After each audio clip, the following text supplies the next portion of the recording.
Well, hello.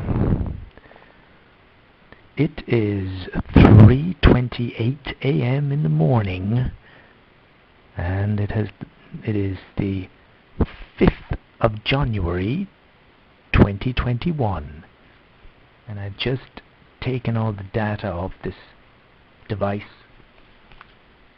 which I now call DVR because of what's on the front of it. I'm playing chess.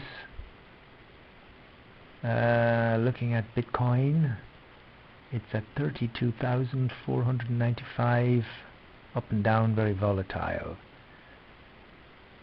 I'd like to buy some, but I'm waiting for it to drop. Anyway, everything is filled with all my stuff here. I've been going through, like I do every now and again, I go through everything, all the storage devices, the audio devices, etc., etc. But anyway, I can hardly see the screen here. I can hardly see the screen to see if... Yes, it is 1 minute, 17 seconds, and I have, like I said, emptied the device, so this is recording number 1. And I wish you a very peaceful day. Goodbye. Goodbye for now. Goodbye from Eddie in the past. Hope things are going good. Don't be cold, don't be angry with me. You make me sad with your eyes. You're telling me lies. Oh, January. Today is the 8th of January, and I believe this is, well, number 2. This is file number 2. I cleared this thing. I cleared the stuff off here 2 days ago. Yeah, January the 8th, the birthday of David Bowie. Also 5 years since his death. Time's gone fast. 2016, it's now it's not even 2021 anymore, it's not even 2020, it's 2021. It was my birthday yesterday, 55. Fancy that, born in the 60s. I'm out walking, Tuco. Come on, Tuco! For fuck's sake. Lazy today, keeps stopping. Are you afraid of the muck? You're all mucky anyway, it doesn't matter. It is quite mucky because everything's melting. There's quite a bit of snow. Now it's all gone.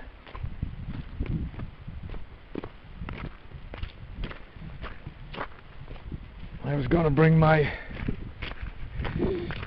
Mobius camera and I decided to charge it instead. So, what's the story since the last sequence of audio files I did? Well, all the rage now is the Bitcoin and investing in Bitcoin, which is something I started doing at the very beginning in November. 2.5 months. Bitcoin ADA. I saw a comment about Cardano at some point and it got me interested, and that was back at the end of October, I suppose, and from then I just carried on researching, and then I opened up some accounts and stuff and started doing that. So it's kind of taken over from Anno.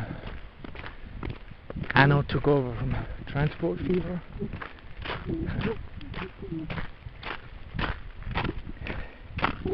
This time last year I was probably trying out my Sphere camera, 360-degree camera, and I was also going through my lapel mic obsessional phase. Eventually I'd give back the Sphere camera and I'd find a really cheap one that I used a bit, and ironically a year later I'm contemplating getting another 360-degree camera, perhaps the Sphere one, because I was looking at some videos and looking at an old video I had, and I on the Connemara, and I thought, well, the quality is actually very good of the Sphere camera. Right, Tuco? Où est le lapin, Tuco? Où est le lapin? Où est le lapin?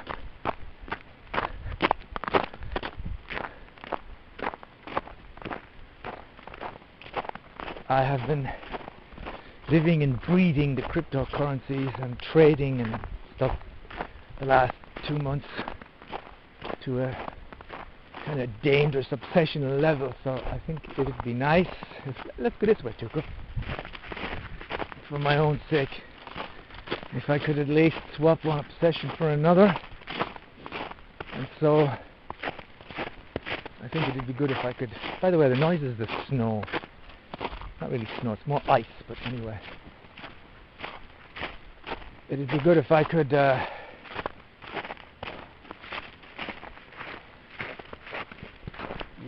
back to being obsessed about a camera for a change. The Bitcoin is doing well. It was something like €14,000 for a Bitcoin in November the 4th, and today it's 40,000.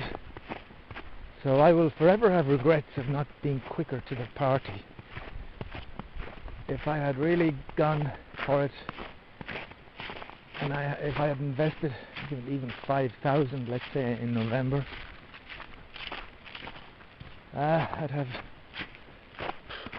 I'd have probably made another 5,000 on it by now. I'd have made 50% profit. My 5,000 would be 10,000, but who cares? Apparently we should get 5,000 from the government for November, because that's what we did last year. Apparently the government is paying us. It's paying us what we would have made if there wasn't a lockdown. So can't complain about money. And it's been great fun, and it's also been a good learning curve. I think it's good to learn about these things. I'd like to think I'm kind of coming to something early that may be a way of making some decent money out of it. I was saying to Flo yesterday, it'd be great if I could, by continually moving money around and just doing finance stuff, if I could actually make $1,000 or $1,500 a month every month, but that's actually a joke. It never happened. The only reason I'm making money now is because Bitcoin is going through the roof, and I just happened to buy some. That's all. It just arrived at the place where the frogs used to be, where that big piece of wood was stuck in the bank.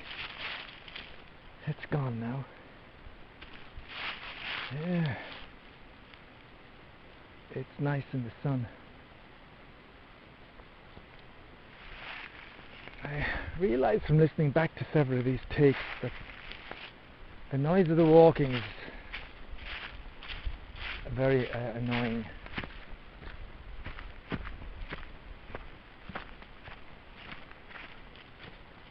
So yeah, that's about what's happening on this day, the 8th of January 2021. The coronavirus is still in full flow, spreading very badly in England and Ireland. No chance of restaurants being open, not till probably the earliest chance of it, maybe the end of February. Good boy, Tuco. He's having a little crap. That's my boy. All set up for your dinner later on, huh? Yeah? Do you want to go back? Allez.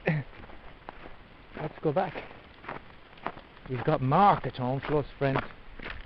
The lock on our door finally gave in, and now we can't do anything with it. So he's a DIY guy. He's going to try to fix it.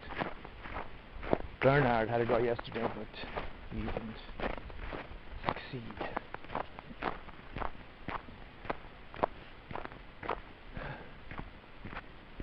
Very cold weather the last few days, -2 degrees for most of yesterday, and I really felt like about -4 or 5 during the night.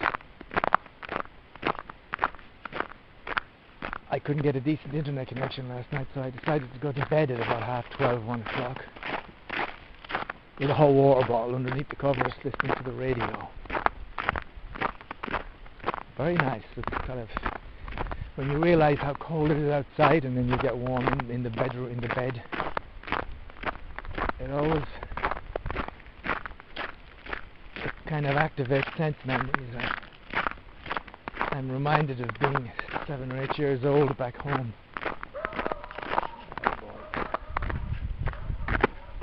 Tuco! Too late. He's not going to come back to me. Oh, I better sign off. I don't know what he's barking at. Hope it's not my dog. So, yeah, goodbye for now.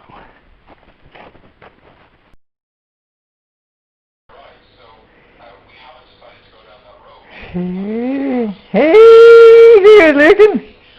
What you got, Clucken? How about cooking something up for me?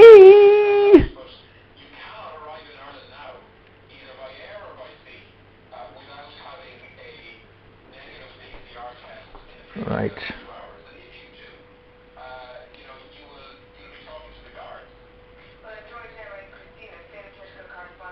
All right, I got my...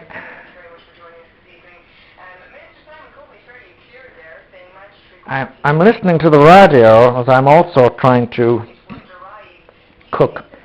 It is today, the date is today, it is the 22nd of the January 2021. And it is the time of the day, it is 5 o'clock and 32 minutes. Curfew at 6 o'clock, my wife is still out. And today is a terrible day. It's not quite dark yet, but really blustery wind and rain. And when I say rain, I mean little bits of ice. It's frightfully cold. Frightfully cold. And I am about to do some stir-fried rice. Chicken I've got. Here we go. Put in the boiling water. Make sure it's boiling. Hot water is not good enough. Boiling water, and then you turn on the gas, and there you go. You leave it there. Let it boil for it's on the box. 11 minutes. 11 minutes should be done then. Okay, and that gives you time to work on your chicken. Yes, indeed. Work on your stir-fried chicken.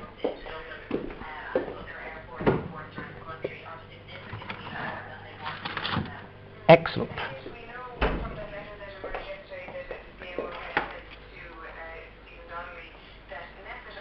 Oh my God, is the COVID virus, is this talk, is it ever going to end?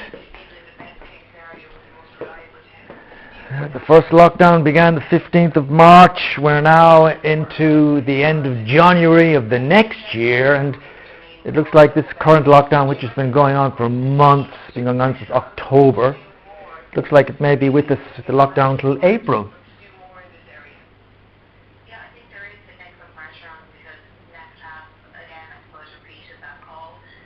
I guess it doesn't concern us too much personally. I mean, I'd like to see the vaccine rolled out more. I'd like to see everything get back to normal, because I really fancy a holiday, actually. I'd love to go somewhere. I've been thinking today of a Guadalupean island type setting. Of course, when I think of something like that, the first thing comes to mind is alcohol.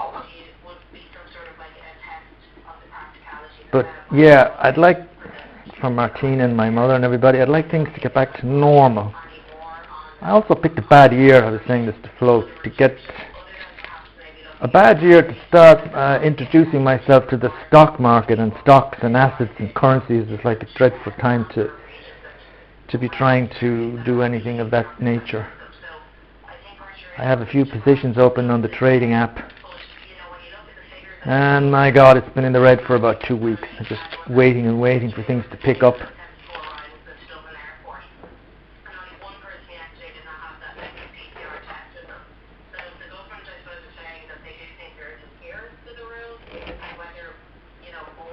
Yes.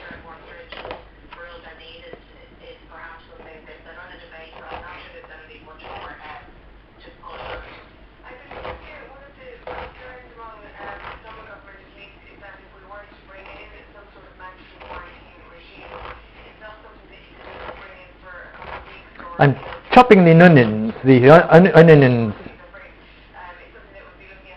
Chopping the onions. I guess even if I don't talk too much, you can hear the radio, yeah? Two guys standing up behind me as usual. That it would be with us for a long time to come, that it might be easy enough to bring in once you get all the, the practicalities of it, but it's going to be very hard to withdraw that once that system is in place. Yeah. And you could be talking about mandatory quarantine for passengers arriving into Ireland being in place for at least a year. You're talking, well into spring of 2022, if not later. Oh boy. They'd be at the point that if they did go for that, it would be basically waiting till all vaccinations. Quarantine in the airport till 2022? No issue. And that would be a very, very long time before people who perhaps haven't seen their relatives already are going to have to wait again if the pension system was brought in here. Because Conroy, who we were speaking to on the show yesterday, a public health consultant in Australia, is tweeting about this today as well, and just saying, there are some very strong downsides to mandatory quarantine as well that people need to be aware of, such as you say, not seeing family, that there's very few exceptions for people flying into the country. I've asked you what the view is across Cabinet, a quarantine for a year. Can you imagine? I wouldn't be able to go back to Ireland for maybe for this whole year. He was saying that there would be a substantial and rapid response to the latest Nest letter, and he was talking about a two-island solution. Is there division there, do you think, among the parties, or do you think that would also be perhaps the mindset across the government parties of this idea that if the UK do it, then it's much more viable for us to do it too? Yeah, I think that's, he's sort of reflecting, I think even what's even been said in Fianna Fáil and Fine Gael, that look, you can't ignore the Northern Ireland issue. That's the whole reason why, these arguments about a zero COVID strategy or mandatory quarantine are so difficult, because of the porous nature of the border. But they said that if the UK did sign up to the system, that would change the picture somewhat in terms of having a two-island strategy. Perhaps we could go for summer holidays or travel over there, and that was the case, and it would eliminate the Northern Ireland border issue. Yes. There has been significant talks with the Northern Ireland executive, and speaking to sources, they don't seem to think that it's the executive that has the pull or the clout to make those sort of decisions. It really has to come from Westminster if there's going to be any changes at all between travel regulations between Ireland and the UK, and whether we could go for that approach at all.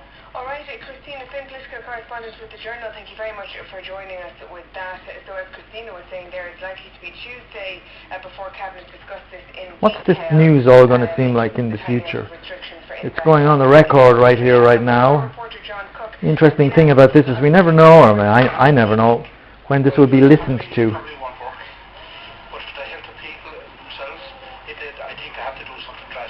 Maybe at the very start we should have looked into that and closing the airports a bit sooner maybe. I know for the economy, it's very necessary for businesses to be able to travel who's this to go? But I do fear if they lock Who's coming? I think you can only restrict people so much, and I find it very, very hard actually, to be honest. I think something has to be done. The numbers are huge, I think. All the key is the border along Northern Ireland. And I know we're talking about the peace agreement and everything else, but if the two jurisdictions, one is not the same, we have to do something about that. It means No, still asleep. I went into him a few times, seems okay. Yeah? Did you find everything?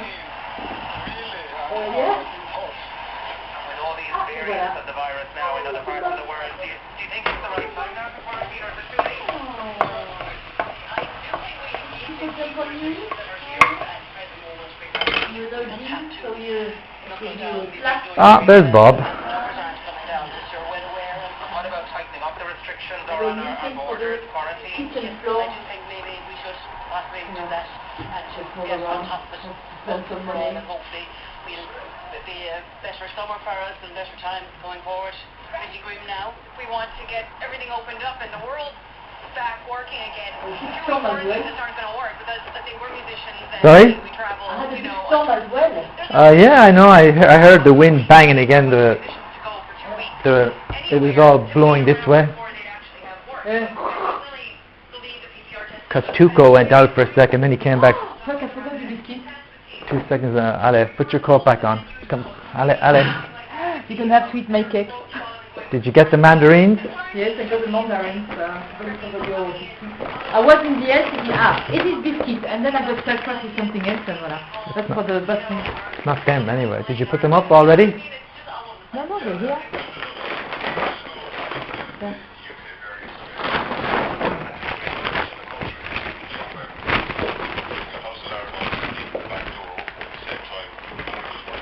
Okay.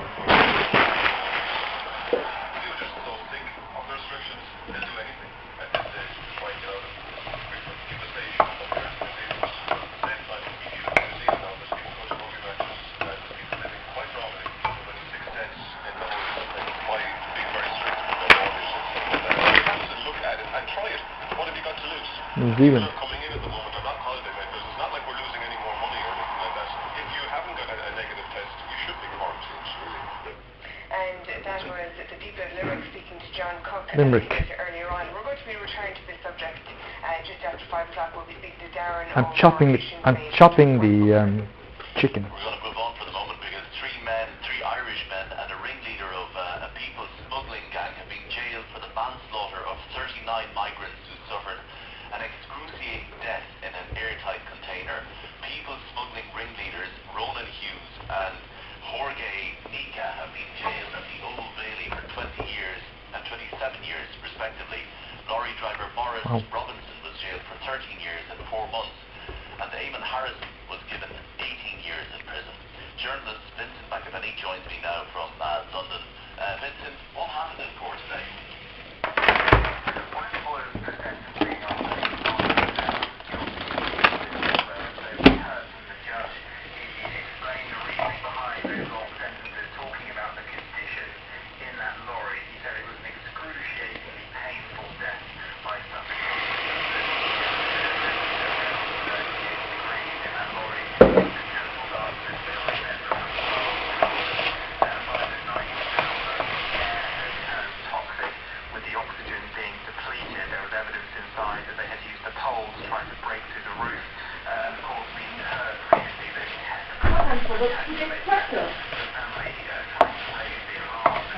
Huh? Oh, yeah.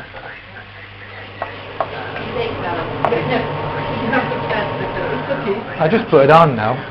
Previous run, and another one had failed. There was a suggestion in the court case that these men had got greedy, that they had put 2 loads of people into the lorry, charging them around £10,000 per head. So he was appealing to the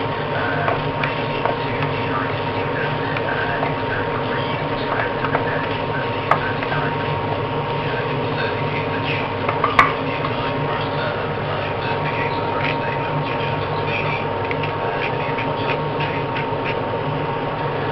He was just very certain that it was investigated by planning and also small. Believe that the people were running, and he says that the willingness of the victims to try and enter the country illegally provides no excuse to enter them to them. And previously we heard as well from the Essex police saying that they treated these people as just another commodity exceed drugs because the outlaw each person had a price. It was inhumane, and that they haven't changed their proceedings to anyone is wrong. People in that lorry now were arrested. It was one of the biggest investigations conducted by Essex police, involving more than 1,300 people, and the also says we're analysing the 1,186 statements. All right. Yeah. Was there anything said in mitigation on behalf of those convicted today?